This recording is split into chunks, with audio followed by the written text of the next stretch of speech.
Hey, welcome, ladies and gentlemen. This is Urban Politics, and I'm your humble host, Fizz Ed Music. I want to thank all of you out there for liking and subscribing. Please do that as much as you can, and if you haven't done it yet, stop the video right now and do it with, post haste. Go ahead and like and subscribe right now. But for those of you who are still here, there's all types of tasty and delicious politics. Now, this is not a bite.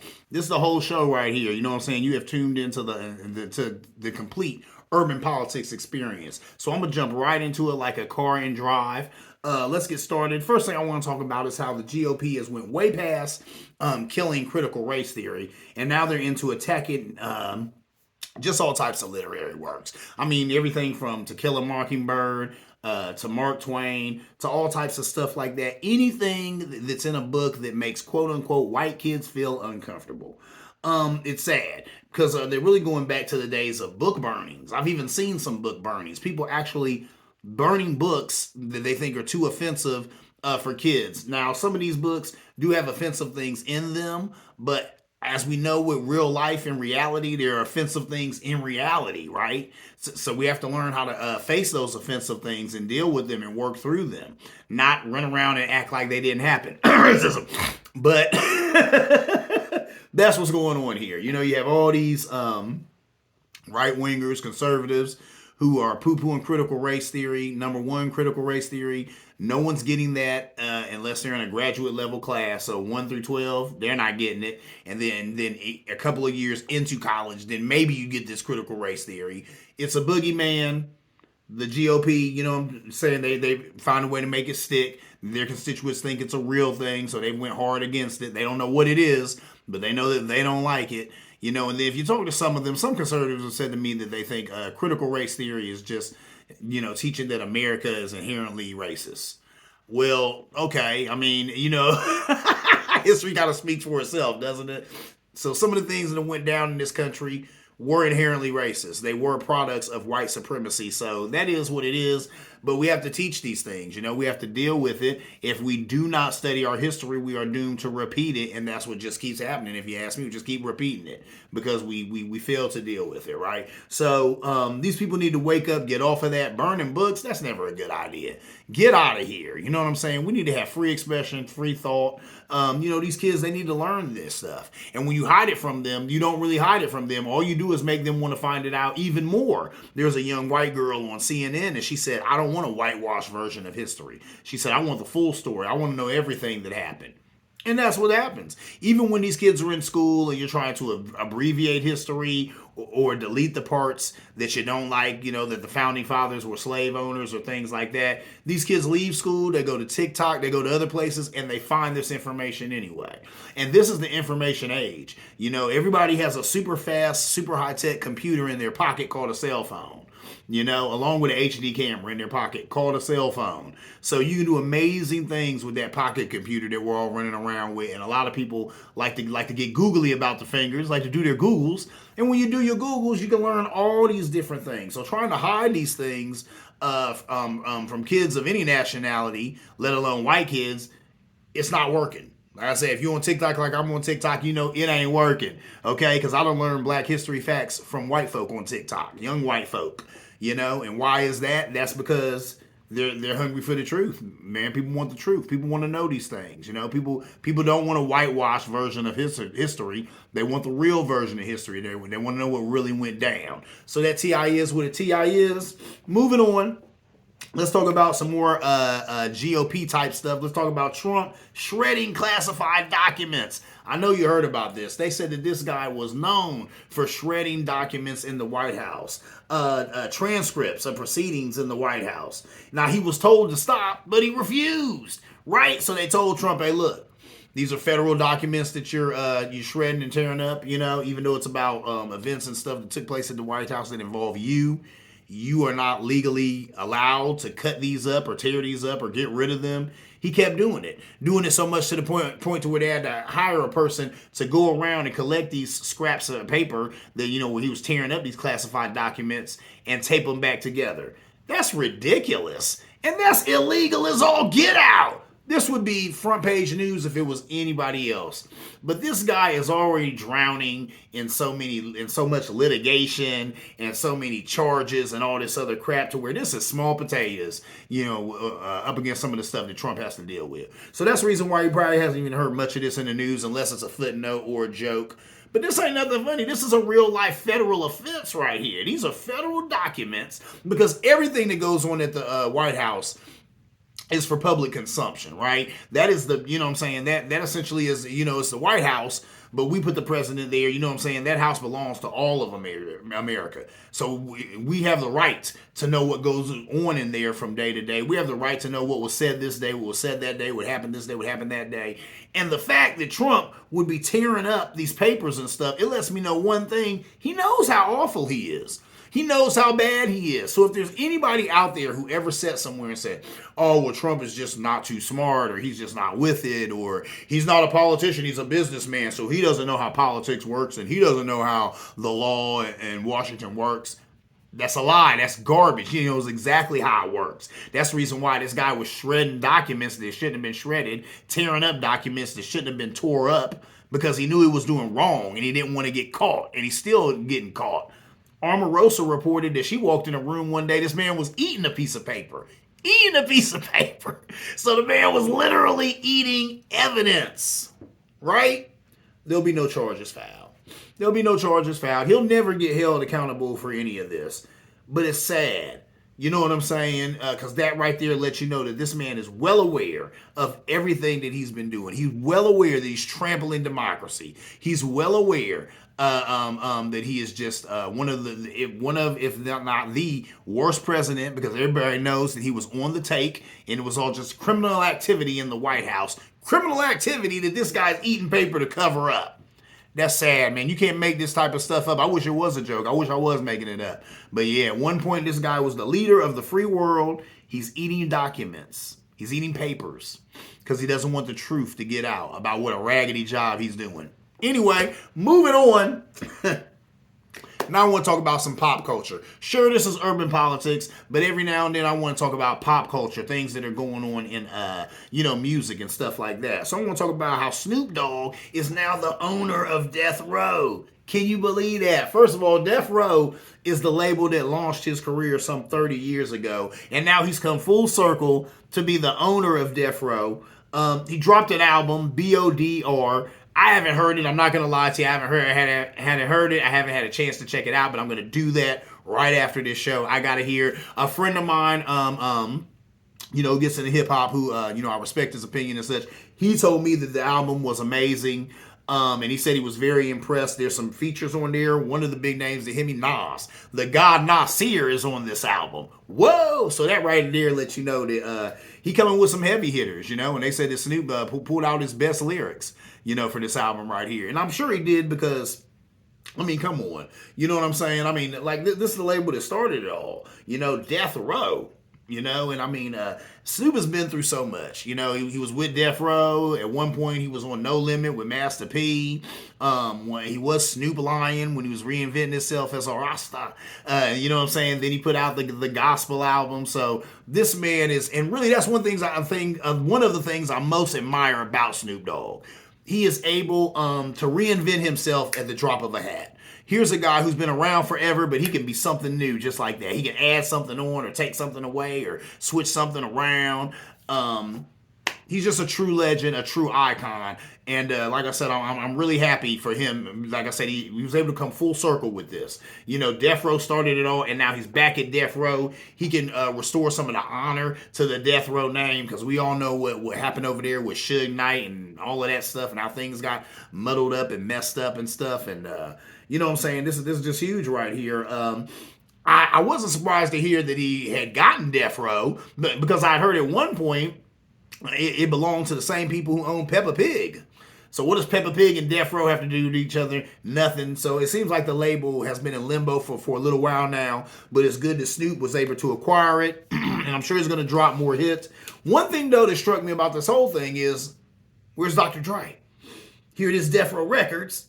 Death Row was him. I understand, what went down between him and Suge, and he left the label or whatever, let Suge have it.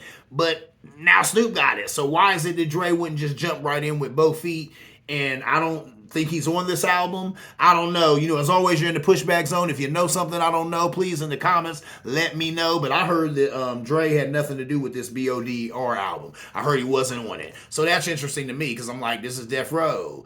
Snoop Dogg done bought it. You're Dr. Dre. What's up? So I don't know why Dre ain't on it. But maybe he'll end up being on the next joint that Snoop drops on Death Row. And that's huge right there. Hats off to Snoop. And that was a great buy. You know what I'm saying? So I look forward to seeing what Snoop blesses us with out of that label. Anyway, moving on. I want to talk about the deplorable MTG, Marjorie Taylor Greene. This lady, she's just not too smart. First of all, she misspoke. She meant to say Gestapo, and she said gazpacho. But I'm not sure if she knows the Gestapo from gazpacho. So right now, I just want to talk to her. Now, the rest of you all who are watching the show, please stay with me. I'd appreciate you would. But if right now, if you just wanted to like maybe forward this to her or something, because right now I'm just talking to her right now. Miss Greene, let me get in your ear real quick. Check it out. Gazpacho is a Spanish-style soup made from tomatoes and other spices and vegetables, also served cold. The literal meaning is soaked bread, which is referring to the fact that it's often served with croutons, right? So that's what gazpacho is. The Gestapo is the official secret police of Nazi Germany. The force was created by combining the various secret police agencies of Prussia into one organization. Literally, Gestapo means secret state police, the political police of Nazi Germany. So there you go. You know what I'm saying? So I guess I could see, because I mean, when you say Gestapo, it kind of sounds like gazpacho. But seeing as though that she is an elected official who holds office, I really, really wish that you know what I'm saying, she got that right and understood that Gestapo has nothing to do with gazpacho. One is a soup. The other is literally the secret state police, the political police of Nazi Germany. And the other is soup. So she didn't get that through her head. That is pathetic. Think about that. This woman gets $175,000 of taxpayer dollars a year. She's been censored. So, the committee that she would be working on, she's not even working on that anymore because of the crazy stuff she was saying up there on Capitol Hill. So basically, she's making $175,000 to kick stupid bills. I talked about that on other shows that'll never go nowhere. And then to do stupid stuff like this. And I'm like, with all that money, couldn't you maybe find yourself in a library, Miss Greene, so you could find out the difference between gazpacho and Gestapo? Yeah, I wish that you could do that. You know what I'm saying? Somewhere, find yourself in a library somewhere, or find yourself trying to find out something about something, because this right here is a special kind of stupid. I'm sorry. You know what I'm saying? Like, it took me 5 minutes to Google this, right? To find this out, because I know what gazpacho is, and I know what Gestapo is. I didn't know all that went into gazpacho, and I don't think I technically knew what the Gestapo was. I knew it was police in Nazi Germany, but I didn't know it was political police. Point being, if I can do this with $175,000 a year of taxpayer money, I think Miss Greene could do this. She don't want to do this, though. She's a grifter, just like Matt Gaetz and them other cats over there. They're hustlers, and they're hustling politics to the GOP and anybody else who will listen, making a ton of cash, and they don't know anything. Anyway, moving on. I want to talk about some more pop culture. Go into politics. Now we're right back into pop culture. I'm going to shoot you into pop culture real quick. Let's talk about a pop culture icon on the other end of the spectrum. We talked about Snoop Dogg. Now let's talk about Dolly Parton. I love Dolly Parton. One of my favorite songs is Jolene. When Hannah Montana, a.k.a. Miley Cyrus, redid that Jolene. I love that remake. I love the original. Dolly Parton, she's a national treasure. She's a real good lady. Some things I didn't even know about her. They talked about how, let me go into some of the good stuff she's done. She's had free book drives for kids. They showed videos of her reading to small children and stuff like that. She's helped with disaster relief in Tennessee. So, sometimes they get hurricanes and stuff like, tornadoes and stuff like that. So she's helped with the disaster relief. She donated $1 million to fight COVID $1 million out of her own pocket, to help out with the vaccine and fighting COVID and stuff. And now she said that she will offer 100% paid fees and books for any part-time or full-time employee of Dollywood. And I understand too that I guess she's got this Dollywood in Tennessee, but then I think they have like maybe 22 or something like that, other attractions around the country or something like that. Said that she's going to give any employee, part-time or full-time, 100% paid tuition, 100% paid for books and fees and all of that. She gets a chef's kiss from me for that, buddy. Let me tell you something. I wish that some of these guys and gals who are making some of this major money, doing it real big, Bezos, you know what I'm saying? I wish he could take a page out of her book. Now, I'm sure that Amazon probably offers some type of tuition assistance or something like that. But with all the money and all the things he's doing, go a step further. And my whole thing is just treating your employees with dignity.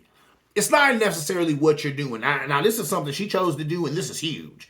This is huge right here because she understands that happy employees are employees who are able to better themselves. There's plenty of people working for her, whatever job they're doing, they don't want to die doing that job. They want to go somewhere, get an education, and maybe get a better job or do something else that they think they're meant to do. She understands that. She said, hey, guess what? Let me help you with that as an employer. That's my job. You know what I'm saying? Maybe help you get a little closer to your dreams. That's called treating your employees with a little dignity, a little respect. And that's all I'm asking for some of these big guys too. Bezos, you know what I'm saying? You got tuition assistance programs, you got all that type of stuff. But how about treating these people with a little dignity, a little respect? Giving them time to do whatever job they have to do there. Not making people feel like they're under the gun or hurting their bodies to make sure that they get this package here, there, wherever. That's all I'm asking. Is that some of you business owners treat some of your employees with a little respect, a little dignity. Pay them a decent wage. I think I'm going on record saying now, so all of us should be starting at $15 an hour, So that TI is what a TI is, but I like to see how Dolly Parton has stepped up and said, hey, guess what? Off rip, if you're working at Dollywood, you're going to go to school, and guess what? It's going to be free tuition, and I'm going to pay for your books and all that, and any other little saucy fees that come up, any lab fees or anything that come up. It's all on me because I care about you and I care about your future. Like I said, she gets a chef's kiss for that because she didn't have to do it. That woman made her money. She didn't have to do that, but it's good that she stepped outside herself and said, hold up, let me think about others. Let me think about the people who work for me. Let me think about some of them who aren't made of money, who don't have millions of dollars saved in the bank or put up somewhere, Let me think about them. And you know what I'm saying, what would make their lives a little better, So that's great right there. Anyway, moving on, I just want to touch on some stuff that I'm probably going to go deeper into next show. But I want to talk about Dave Chappelle really going through it right now, right? So he's already getting it from the LGBTQ community. But now I read an article where they're going to say something about how he was poo-pooing affordable housing that was supposed to be going up in his area. I read some comments that he had said about it. And he was saying that it's not that he didn't, agree that affordable housing was needed, but he didn't like the way that they were doing it. He didn't like the way they were drawing it up or whatnot. And then I think he was supposed to invest like $65 million into it. He had told him if they keep moving the way that they're moving, I guess he doesn't want to put his $65 million investment in there. They said there was still going to be some low-income housing built in his area. But they said it would probably be about a $300,000 investment. I think something like 182 units, which is what it is. Kind of sounds a lot like Columbus, where we got, low-income housing going up, but it's just I won't say too little, too late. It's definitely too little. We need more. You know what I'm saying? Not too late, because it's always good to do, because, you know what I'm saying, whenever somebody is homeless, today is a good time to house them, to give them a home. So I can't say it's too late, but it is a little too little. Dave Chappelle said that him or none of his neighbors, were against this low income housing or affordable housing that's due to go up. They just wanted to be done in a better way. So I'm gonna get more into that, get some more details, and I'll probably bring that to you next story. But it's interesting to me how doesn't it seem like the LGBTQ community was coming after him. For whatever reason, those attacks seem to not be working. Netflix still running his show. Other places still running his show. He's still making tons of money. It ain't done nothing but really boost his popularity, it seems like, and success. So I'm sure that community ain't happy about that. And then you hear this story about how he's supposedly against affordable housing. Is that correlated or connected? I don't know. But it's interesting to me. It almost seems like, some people were kind of like, we can't get you over here, so we'll get you over here. I don't know. I'm just speculating. That's what You know what I'm saying? Speculating. You know what I'm saying? You might be speculating because you don't know. I'm speculating. So I don't know, but I'm hating already. Saying that's what they doing. The LGBTQ community is coming after them. You know what I'm saying? Because they don't like his comments. So now they say, we can't get you over here. So now we're saying that you're against affordable housing and you're against poor people. And I just don't believe that. You had seen, or I'd seen some stuff on Twitter. You know what I'm saying? I think this is black Twitter. These black folk talking, and people were like, "Oh, people always assume that Dave Chappelle, came from the hood or came from the ghetto, and we don't. He come from a middle class family, and why would he want to bring the hood out to where he lives?" I don't think that's about that at all, because like he said, him nor his neighbors are against it. So I was like, man, get that out of here. Then somebody else was saying something about, he didn't necessarily grow up in poverty, so why would he even care? And this and that, and he's rich, and he, what I'm saying, he this, that, da da da. He's been trying to get away from what I'm saying, his upbringing. First of all, he's talking about being middle class. He talked about that. He said that he didn't grow up necessarily poor. You know what I'm saying? I think he said something about his parents made just enough money to live in a decent neighborhood, but just that have a horrible house or whatever in a decent neighborhood, something like that, whatever the joke is. But the man, he doesn't lie about it. He didn't say he grew up in the projects or grew up poor, none of that. A lot of times when I've heard him do different sets and talk about his upbringing, he always talks about how basically he was middle class. They weren't rich, but they weren't poor. You know what I'm saying? And so he gets it. You know what I'm saying? He knows what that's about. So for them to try and throw these accusations at him, I think are kind of falling flat. And then I remember one of the favorite of mine things that Dave Chappelle's ever said, because I agree with him on this, because it's kind of been my background too. You know what I'm saying? Because I've hung out in impoverished areas. But, I also grew up in the suburbs a lot of my life, too. So I've seen both. You know what I'm saying? I've known people who had nothing, and I've known people who have had everything, right? And that's what Dave Chappelle said. You know what I'm saying? I've known poor white people. I've known poor black people. And he said the only difference is poor white people feel like it shouldn't be happening to them. And I have to agree with that. That's real. Because usually when you're black and you're impoverished, you accept it because everyone else is poor. You're black, you're in America, you feel like you're supposed to be poor. You feel like this is just how it is, right? I'm broke, you know what I'm saying? Granny broke, cousin ain't got nothing. So this is just how it is, To where I think when you are white, or not black, you kind of feel like, hey, hold up, what's going on? This ain't supposed to be my life. I could be wrong. And if I'm wrong, you can always push back in the pushback zone, but I don't think I'm wrong. I think that's exactly what it is. You know what I'm saying? Unfortunately, black people have been through so much that we just accept the worst. And what do? Then we glamorize it. That's what black folk do too. We glamorize the grotesque. Where does that come from? Because you've been living in the grotesque for so long. You got to glamorize it, You got to put a happy face on, You got to learn how to put your game face on and go out there and still play, right? Even though things are horrible. So we've had to do that for so long. That's just what we do, and we just kind of accept it. Like, it's just our lot in life. We're going to live in the hood. Everybody's going to be poor. We're going to be struggling from day to day. It is what it is. We just kind of accept it as black folk. I'm not saying that's right either. I'm just saying I think that's a lot of how it is. That's kind of the difference.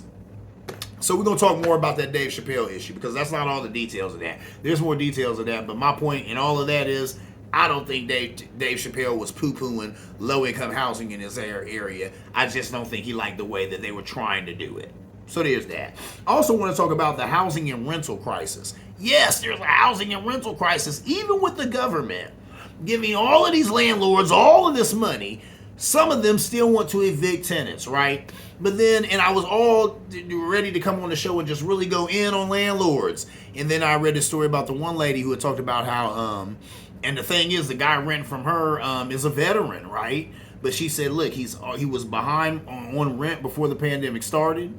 Of course, the pandemic didn't help. She said, and even with the assistance from the government, I still don't have enough to cover his time in my unit. And I guess he was subletting. So he was letting people stay in the unit who shouldn't have been there. And so that's a mess. And she was saying that he's done so much damage to the unit. Even all this money that she's gotten from the government will not help to pay for that. That's a problem. What can I say to that woman?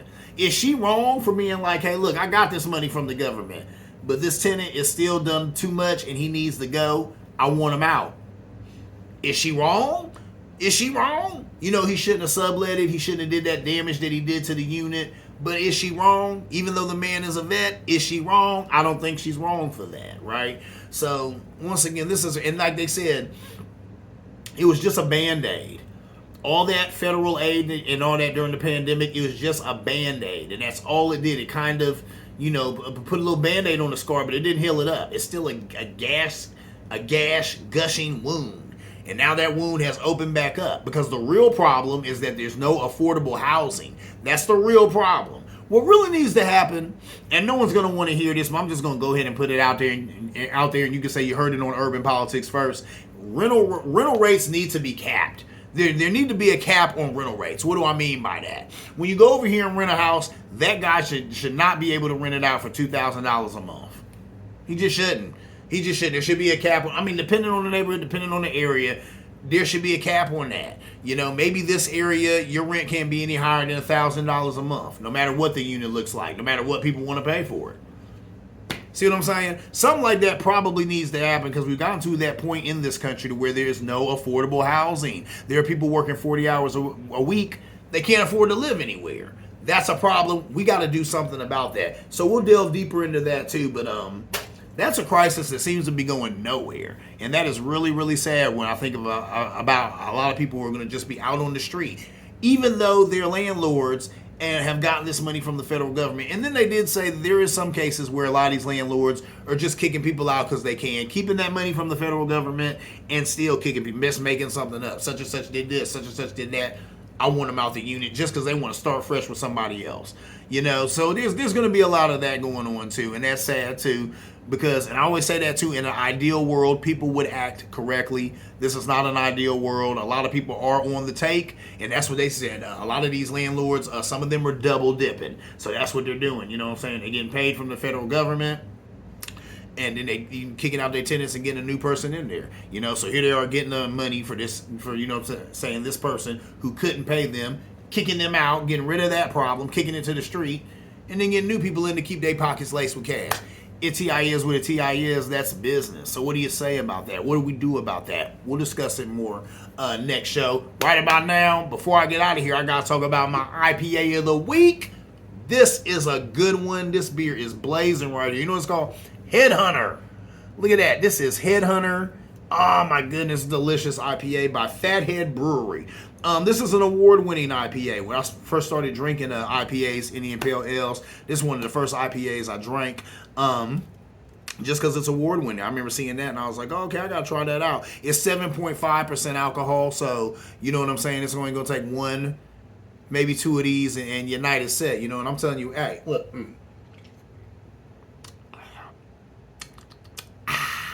Delicious, ladies and gentlemen. This is a really, really good beer. It hits hard. It has a punch. You taste all the hoppiness in there. Headhunter, you know what I'm saying? Fathead Brewery, Headhunter, an award-winning beer.